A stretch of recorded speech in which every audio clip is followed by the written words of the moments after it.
नमस्कार।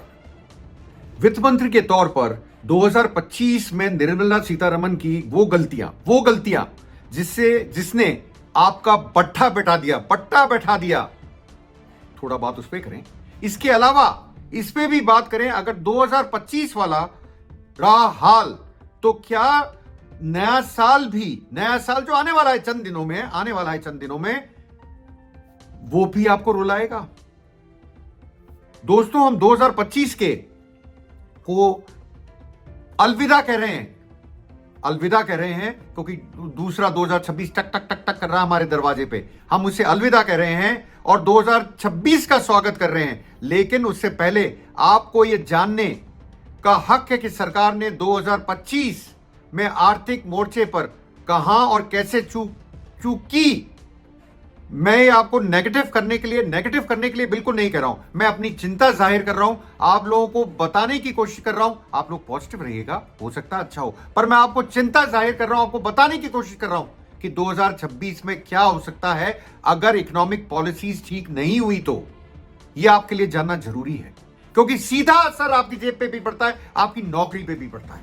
तो वो कौन सी बातें हैं, वो कौन सी गलतियां हैं, आइए उस पर बात करते हैं आने वाले चंद मिनटों में। मैं हूं अनिल शर्मा, आप लोग देख रहे हैं कुमकुम बिनवाल प्लेटफॉर्म। आप लोगों का बहुत बहुत स्वागत है इस प्लेटफॉर्म पर।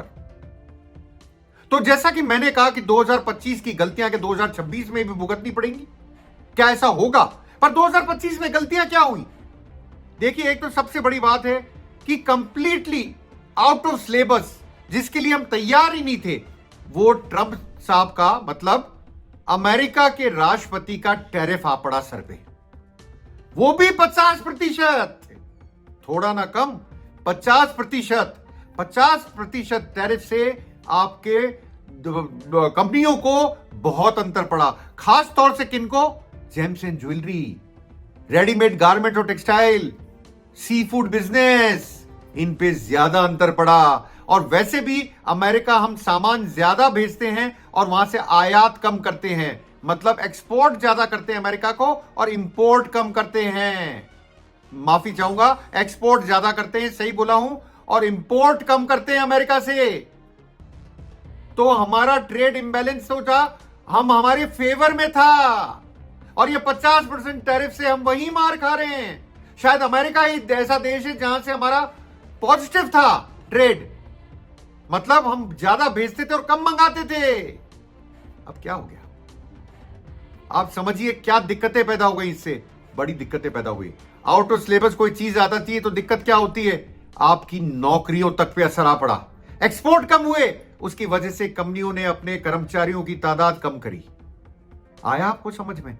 आप बोलेंगे तो आपने कल के वीडियो में भी कहा था। हां, बिल्कुल कहा था, पर आपको चेताना पड़ेगा, अभी कम गई हैं। आने वाले टाइम में 2026 में अगर इसका सॉल्यूशन नहीं निकला तो और जाने की अंदेशा है, और जाने का अंदेशा है। अभी तक कितनी गई? करीब 1,30,000 नौकरियां गई। किसमें? 1,30,000 गई जेम्स एंड ज्वेलरी में, 1,50,000 गई रेडीमेड गारमेंट्स और इसके साथ साथ टेक्सटाइल्स में। करीब करीब है ये तो आंकड़ा, मैं आपको बता रहा हूं। तमिलनाडु के चीफ मिनिस्टर ने मोदी जी को चिट्ठी लिखी थी, उसमें उन्होंने 60 करोड़ का डेली का नुकसान बताया है। वो कंपनियां क्या उतने नौकरों को रख सकेंगी? क्या आप ये सोच सकते हैं? इस देश की मैन्युफैक्चरिंग, मैंने आपको एक आंकड़ा देता हूं, आप लोग भी बड़े दंग रह जाएंगे उस आंकड़े से। हिंदुस्तान में जीडीपी बहुत करते हैं हम, ग्रॉस डोमेस्टिक प्रोडक्ट। अरे 8.2% ग्रो कर गया। अरे उस 8.2% ने क्या दिया? क्या महंगाई कम कर दी? क्या नौकरियां बचा ली? क्या बचाया? आपको क्या फायदा हुआ? चंद लोगों को फायदा हुआ है, इससे बता दूं आपको, सबको फायदा नहीं हुआ है। 8.2 क्या है 8.2? ये क्या है 8.2? 8.2% ग्रो कर ली इकोनॉमी। अरे कहां ग्रो करी, कहां दिख रहा है? मेरे को तो नहीं नजर नहीं आ रहा, आप लोगों को नजर नहीं आ रहा होगा। जिन बेचारों ने नौकरियां खोई उनको कैसे नजर आएगा? मैन्युफैक्चरिंग सेक्टर की बात करता हूं, उससे पहले एक चीज और जोड़ना चाहूंगा। करीब देखिए आप, करीब 50,000 के लगभग नौकरियां खो दी गई हैं। किसके अंदर? IT sector, information technology sector में। क्यों? वहां तो डॉलर का कोई काम नहीं है, वहां है एआई, आर्टिफिशियल इंटेलिजेंस से मार खाया। और लोगों को ये उम्मीद है आने वाले 2026 में और नौकरियां जा सकती हैं। खतरा मंडरा रहा है, मैं आपको बताऊं। खतरे के बादल जो है काले हो गए हैं, वो कब बरसात कर दे पता नहीं। सरकार को कुछ महत्वपूर्ण कदम उठाने पड़ेंगे। हमारे यहां की जो मैन्युफैक्चरिंग सेक्टर का कंट्रीब्यूशन है किसमें, जीडीपी में, वो करीब 17% है। चाइना का कितना है, 25 से 29%। और साउथ कोरिया का कितना है, 27%। और वियतनाम का कितना है, वियतनाम तो कंपेयर करने लायक होगा मेरे हिसाब से आप लोगों के लिए। वियतनाम में 24% और हमारे यहां कितना है, 17%। इसको बढ़ाने के लिए क्या किया गया, एक शेर आया था, शेर बीच में आपने देखा होगा, make in India, make in India. क्या हुआ मेक इन इंडिया का, कहां है मेक इन इंडिया? मुझे लगता है शेर ही एक्सीडेंट हो गया, गायब हो गया शेर। उस शेर को ढूंढ के लाया जाए वापस से, कुछ कंपनीज को सब्सिडी दी जाए, कुछ कंपनियों के लिए करा जाए, उनकी उत्पादन बढ़ाया जाए। स्वदेशी को अपनाने की बात हुई, सारे नेता तो घड़ियां पहनते हैं महंगी महंगी फॉरेन की, बात करते हैं स्वदेशी की। वो कहां है, कई नेता तो चश्मा भी लगाते हैं फॉरेन का, नाम नहीं लूंगा। मतलब महंगाई इधर, लोग कहते हैं कि 1% महंगा इधर है। क्या सच्ची में बाजार में आप जाते हो मिलता है? अरे आटा महंगा हुआ 5 से 10 रुपए, आप देखिएगा आटे की दामों में अंतर पड़ा है। एक 5-10 किलो का आटा आप खरीद के लाइए, आप अगर दानों में अंतर ना देखें तो मुझे बताइएगा। कई कंपनीज ने आटे के अलावा मैं आपको बताऊं, खाने के तेल पे अंतर पड़ा है, देसी घी पे अंतर पड़ा है, शायद मसालों पे भी पड़ा हो। और साथ में एक चीज और नोटिस कीजिएगा, कई कंपनीज ने तो ये करा, जीएसटी उत्सव, जीएसटी उत्सव, जीएसटी उत्सव हो गया, बहुत जीएसटी उत्सव हो गया, सिर्फ दिवाली तक सीमित रहा वो। उसके बाद क्या हुआ पता नहीं क्या हुआ उसके बाद। लोगों ने पैकेट छोटे कर दिए, मतलब उसके अंदर सामान जो ग्राम में आता था, 500 ग्राम आता था, उसको 400 ग्राम पे लिया है। लोगों को पता ही नहीं लगा, कीमत वही रखी पर अंदर सामान कम हो गया। समझ रहे हैं आप? बेरोजगारी, अनएम्प्लॉयमेंट पे कंप्लीटली फेल है सरकार, कंप्लीटली फेल है। क्या है बेरोजगारी की दर आज की तारीख में, क्या आपको पता है? CMIE, centre for monitoring of Indian economy, क्या बोलती है? बेरोजगारी दर अभी करीब 6.8% है। यह फ्लक्चुएट करती है 6.6 से 7% के आसपास। अगर आप देखें तो यह हिंदुस्तान जैसे देश के लिए काफी ज्यादा है। इसमें ऑर्गेनाइज सेक्टर, अनऑर्गेनाइज सेक्टर क्या काउंट होता है? मैं मानता हूं नहीं होता है, नहीं होता है। और सबसे बड़ी बात, रूरल इकोनॉमी के लिए जो हम लेके आए मनरेगा, बहुत अच्छी स्कीम थी, मैं मानता हूं, उसको खत्म करके जी राम जी लाए। जी राम जी, राम का नाम तो चाहिए चाहिए, जी राम जी, चाहे वो आधा अंग्रेजी में निकले पूरा बनके, चाहे वो हिंदी में निकले, पर हमें चाहिए राम। राम भगवान की जय हो। खैर, हमें चाहिए राम, तो राम को लिया है, उसको फिट करने के लिए हिंदी अंग्रेजी दोनों जोड़ दिया।